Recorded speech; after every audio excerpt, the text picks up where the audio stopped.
Just go deeper. Just go deeper. Just go deeper. Naam. Hi. Naam. Oh, yeah. Is it a marketing ploy? Yes. I am at work. Yes. Yes.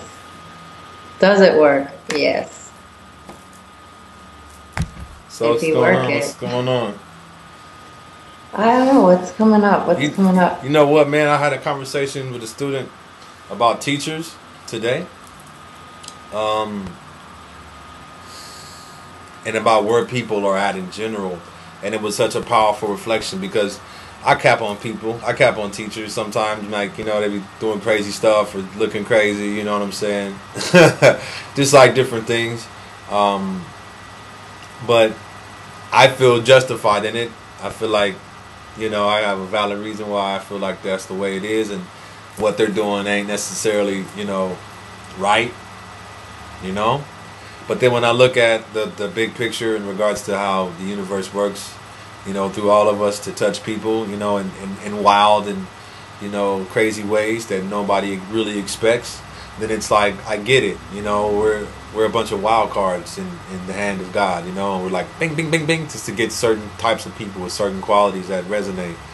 And it really humbled me. It really humbled me, helped me to take a second look before I judge, you know, because while she was talking to me about the situation, I was feeling like, wow, that's super judgmental. Like, you know, would you think you perfect or something? Like, there's some things that I'd like to say that you should probably work on too. And I'm just thinking to myself, damn, how many times have I had this conversation with somebody else where I was like, oh, they did this and they crazy looking like that and all, you know what I mean?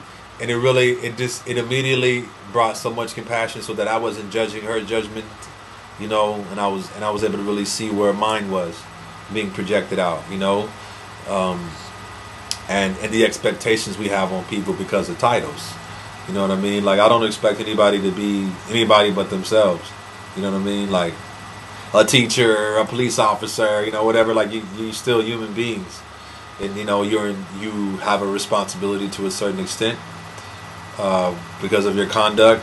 But the humanness, your emotions, you know, your belief systems are always going to be a part of your decisions, regardless of whether you think that they are or they're not, or you're just highly trained enough to block that out. You know, it's like, you know, we know about planets, you know, we know about the energies that move, and so unless you're truly conscious of it and you're working with it, it's like it's gonna be painting your reality, painting your decisions. You know, It's going to be interesting.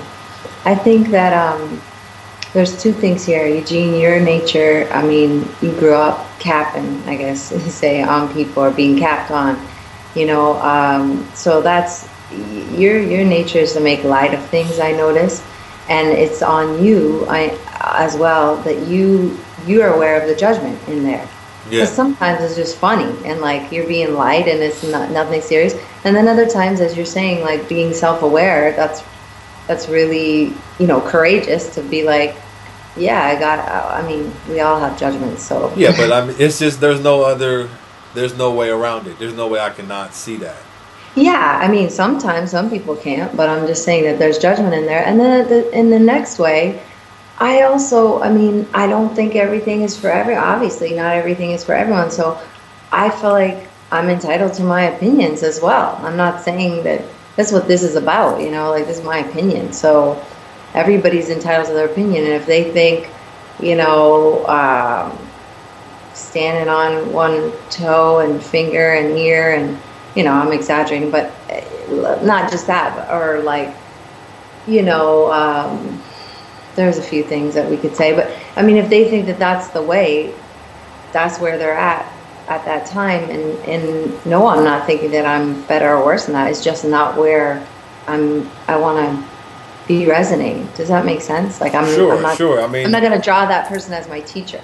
No, and I mean, but that's the whole point. I mean, we're observing something. You know what I mean? And it's like other people, like that's like the most awesomest thing ever. Like they could have never done that in their lives, and you know, and they have a breakthrough in the classroom where they do something with their bodies that before they couldn't do. Then it changes their life. It changes how they look at how they deal with challenge and trials and stuff like that. You know what I mean? So it's like every everybody's, is where they are for a specific reason. You know what I mean? Will they find spiritual illumination? I don't know. It could be. Like, who am I to say what's the only way to, like, that's where dogmatism and killing people over your words in the book and all that, and just some dude that's no longer alive, that's where that goes in. Like, I got the right way and you guys are all fools. You know what I'm saying? So you must submit or die, you foolish. So it's like, I mean, just being very conscious about that even, But yeah, I never found that, but then that's my soul, you know what I mean? It was interesting because I was like, oh, then I was like, you know what I mean? Like, what do you mean? Like they were making an observation about you, of your teaching? No. Oh, okay. No, not about my teachings. I didn't get it. Teaching. No, it was about somebody else. Oh, they were telling you what they did. Yeah, okay. What they've observed from other teachers and people, you know what I'm saying? Like, it wasn't about me per se. So I mean, but I felt it. Like, I felt like I was just like, huh? You know what I mean? Like, we don't know anything. We don't know anything. We go through all these mental strategies to convince ourselves we know, so we don't freak out because we don't. But we still don't. Like, think about it. If you have challenges and you've had to build a mental construct to survive, you get what I'm saying? Like, set up a scene in your mind and a reason why it's okay to keep going, even if it's distorted, even if it's out of bounds. You've done that.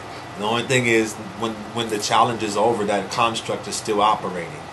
You know what I mean? That's kind of like what happens, with a lot of people, including myself. I've had to break down constructs in my life that I've needed for a certain period of time to help me, a coping mechanism, fragmenting, actually, not splitting myself or anything personality wise, but like setting up a situation that this is okay when it's probably crazy as hell, but at this time it allows for me to you feel me, right? Like, that's what humans do. They'll find ways to cope with pain, trauma. Of course.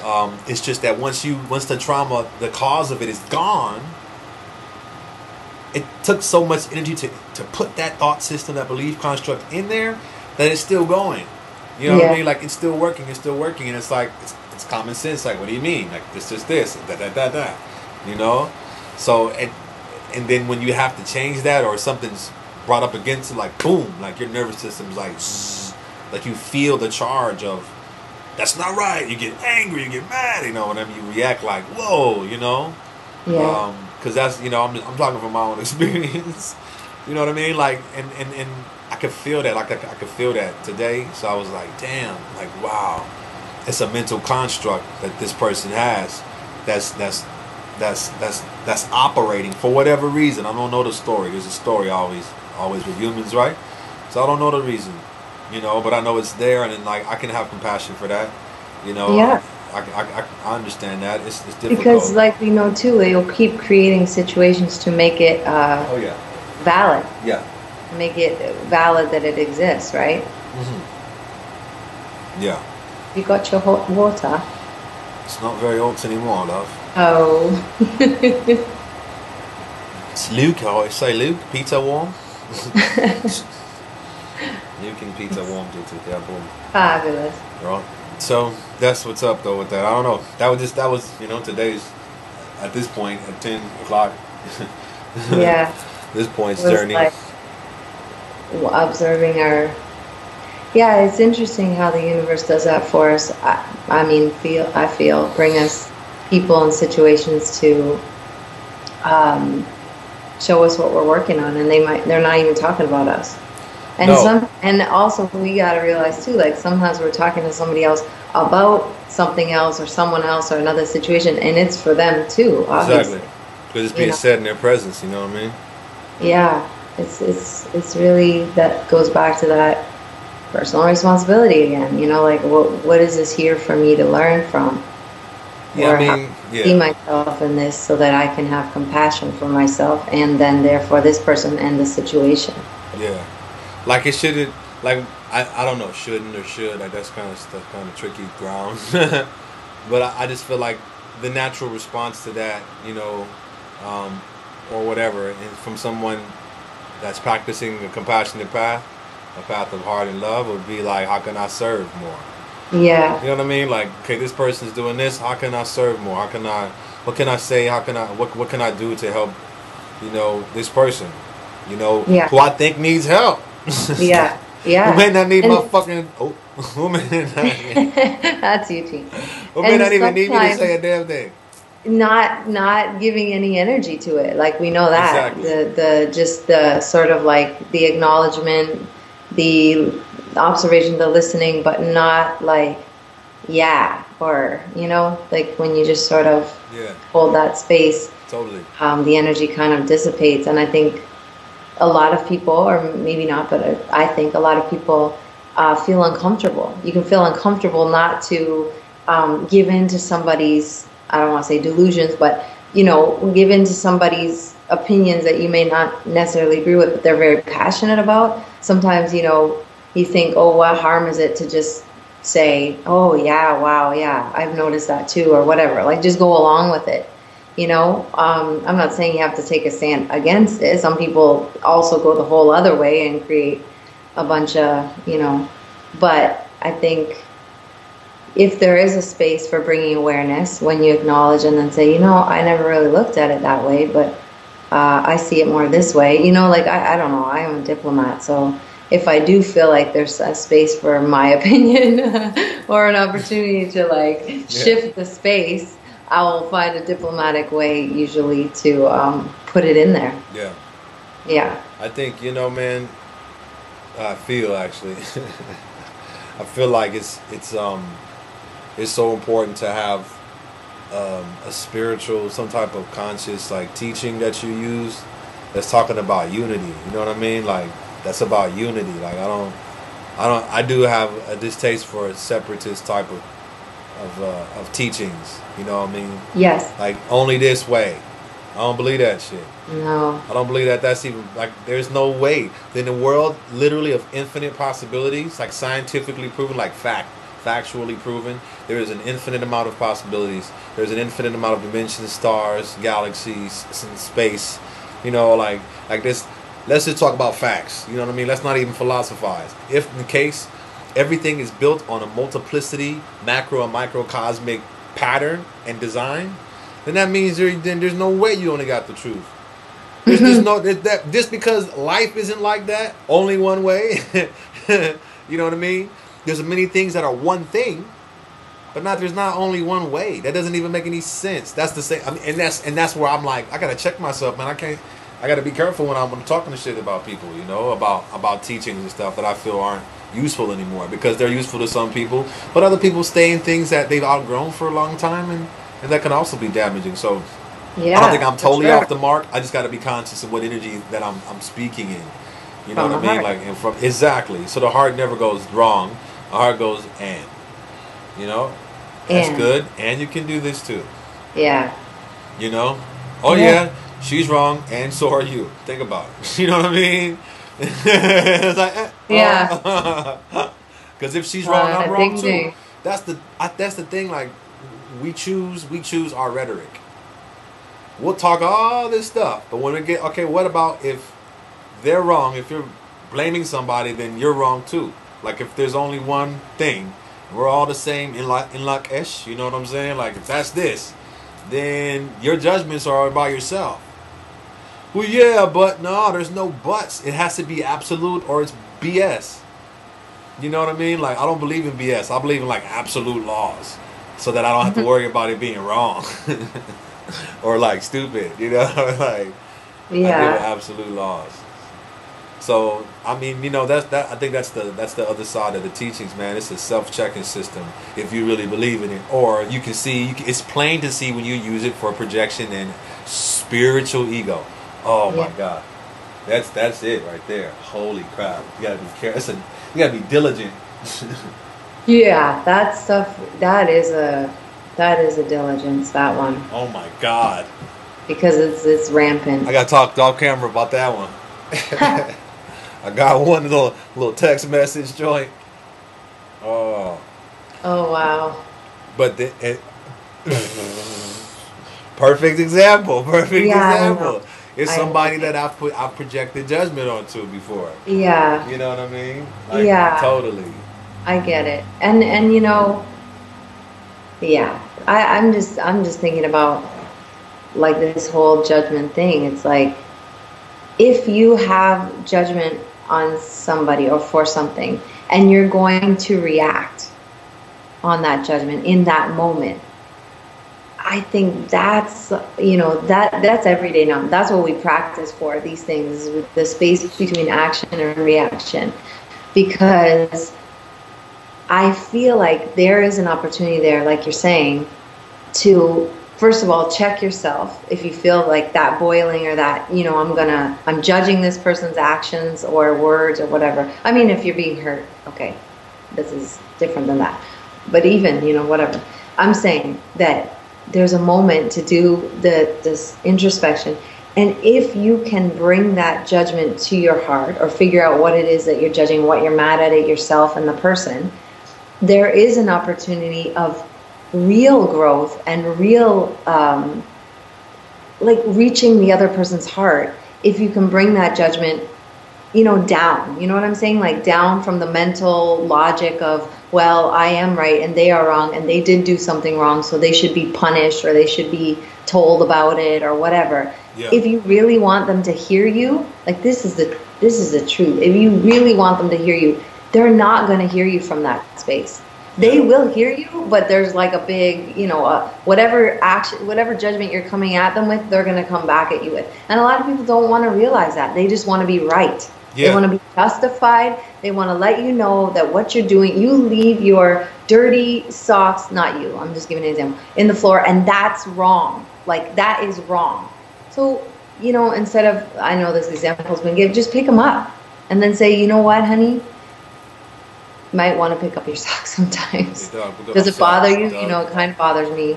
You know, instead of that reaction, that's a minor example, but you know what I'm saying. It's just like, if you can have the self-containment that we practice, which is not, I'm not telling you, it's not easy. So to have that self-containment, to take that's a few alchemy moments, right there. That's alchemy, because you got to contain it but not suppress it. That's what I'm saying. We're not talking about suppressing or behavior modification. We're talking about containment. So containment, that's observation, integration, alchemize, and then if you need to express, because sometimes after all that, you don't even need to. The situation just clears itself up, or the person, all of a sudden, you're like, they're acting good as gold. Like, what's going on? Yeah. You've shifted the energy and therefore created a whole new space around it. Yeah. I mean, that's big work. That I think that's big work pretty much probably every day for people. It's the great work. Because, you know, but this is the age of non-reaction. I mean, it's difficult. It's testing us all because it's giving us a lot of opportunities to react, I feel. But it is the time to just be free, like, burn that up, stop reacting, and see what can happen.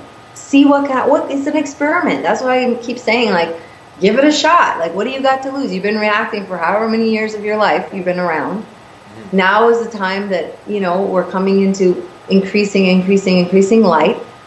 Give it a shot. See if you can not react. Yeah. And like you said, it's a work, because it's not suppression. It's not ignoring. I mean, it's a practice. It's a definite practice that, you know, we get some days, some days. Yeah. You included, you know, I'm working hard. Yeah, me too. Yeah, I know. And that's the other thing. Like, a lot of people, we've talked about this practice, or not this practice, but any spiritual practice that you're dedicated to working on yourself and looking at yourself and facing your darkness, it's not easy. It's not the path that most people, I think, would want to just be like, yeah, give me some of that, you know? No, people want to be comfortable now. It's hard to be comfortable now, to tell you the truth. It's hard to be comfortable now. You know what I mean? Like, even if you got everything you need, it's hard to be comfortable. You can say that the moment's fleeting. It's just like being happy. The moment fleets, you know, and you chasing comfort and happiness, and you're screwed. You're an addict. You're a slave to those things. That's the science of the Buddhic tradition. That's a part of our lineage that we have, like the Eightfold Path. Like, man, you know what? I just want to be content. I just want to be in a neutral space. I just want to be in the middle of prayer. I just want to be able to feel what that is. You know what I mean? Like, I like being happy. I can, you know, I guess I'm like a happy-go-lucky guy to a certain extent, but I'm not always in this elated mood. Doesn't mean I'm sad. You know what I mean? But it does mean that I allow for myself to bring it back into neutral. I'm not trying to force anything so that because I think this is how it is. You know, that's that jaded belief system. You know, mad because, you know, you can't get what you want when you want it. So let's just make that shit. Let's make it up, project it on everybody else. Well, why aren't you happy? Oh, well, you need to be happy. Well, you're not a real Naam teacher because you're not always happy. You have problems, and you must not be doing Naam, or you must not be doing your practice, or you must not be doing your meditation. You know what I'm saying? Like, you have a relationship issue, or you must not be living the practice. You must not be walking your talk. Yeah. No, fool. Do you think walking the talk just means every word that comes in a book is just supposed to be exactly what you do? No, those people wrote those books for those times. That knowledge is supposed to be applied to these times. So what it looked like then is not going to be what it looked like now. You know, I'm not living in the past, man. I'm living in 2013. You know what I'm saying? And this is a whole new world we're working with now, man. A world that's never been this way ever in its history. So it's like, I believe walking the talk means applying these principles to everything that comes up, because stuff's still going to come up. Yeah. You know what I mean? And I feel like what you just said was powerful. That judgment of, if you're not happy, if everything's not going right, if you have challenges come up in your life, if you're presented with, you know, some big challenges, that you must not be doing your practice, you must not be doing your meditation, you must not be doing what you're supposed to be doing. When really I realize that if stuff isn't coming up, you're not doing your practice. You're not doing your practice. Because exactly. The practice is designed to bring to the light the unseen, bring seen the unseen. And what is unseen generally? I mean, darkness usually is a lot of darkness we don't see in our own selves, in our lives, in our karmic patterns. So when we do this stuff, we thank God that it comes up. It's not easy. It comes up and you're like, why? And you judge yourself. I'm not doing my practice right. I didn't do something right or whatever. But really, it's like when you really get into that neutral space and that peacefulness and you look at it, you're like, thank God that I could see this now, because it would really mess me up later. Yeah. You know, or I didn't even realize I was going along like this, like comfortable in the pain. Yeah. Because you feel like it can't change. When we adjust to pain, we feel like there's nothing we can do about it. That's the same, going back to the mental construct. There's nothing I can do about this. Let me make this up so I can at least cope with it. So you feel powerless, so you make an illusion. Number one, you're not powerless, which is the first one. That illusion leads to a second illusion is, well, I'll make up something so that I can have the simile of power. You know what I mean? Like, the mind is so ingenious in its ability to make up. You know, I think like the Course says, like, we create when we do it like the universe. We make up stuff and then, you know, it's drama and it doesn't last. You know, what we create lasts forever. If we make up, you can let that stuff go, you know. But yeah, man, I'm still working it out, and everybody's still working it out. We're gonna work it out. Oh, we're gonna work it out. We're gonna work it out. One day. Why, hell. Today, goddamn. Today. Every day. Every day now. Once again. Bam! Back to it. So yeah, thank you guys for joining us for another snippet of the good stuff. You know, peek into the life of Naam Yoga Miami, particularly Jodi and EuGene. Check out everything we do online, naamyogamiami.org. It's going down. We're doing big things in Mexico, heading to Europe soon, Germany, Switzerland, Russia. I'm coming for you, baby. Brazil, I'm coming for you. You know, yeah, that's my schmitz. Anything you want to say, my love? Thank you for always these good combos, and love everybody. Thanks for your support, and hopefully, you know, contact us. Let us know, you know, what you want, what's going on in your life. If something's bothering you, you need a different perspective, or, you know, maybe we need a different perspective. Just an interactive, like we said, global community, and let's do this. We're doing it. It's done. That being said, love, peace. Bye. Satnam. Just go deeper. Just go deeper.